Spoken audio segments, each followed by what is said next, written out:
Noah's Ark, Genesis 6-9. Dahil sa kasamaan ng mundo, inutusan ng Diyos si Noah na gumawa ng isang malaking arka.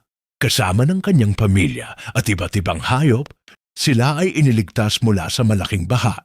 At pagkatapos ng unos, nagpakita ang Diyos ng bahaghari, isang tanda ng kanyang pangako na hindi na muling gugunawin ang mundo sa pamamagitan ng baha. Reflection. Mga kaibigan, ang kwento ni Noah ay paalala na ang tunay na kaligtasan ay nasa pagsunod at pananampalataya. Kahit hindi natin nauunawaan ang plano ng Diyos, ang pagtitiwala sa Kanya ay laging nagdadala ng bagong simula at pag-asa. Let us pray.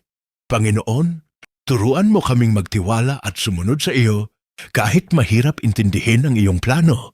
Bigyan mo kami ng lakas ng pananampalataya at yakapin mo kami ng iyong pangako ng bagong simula. Amen.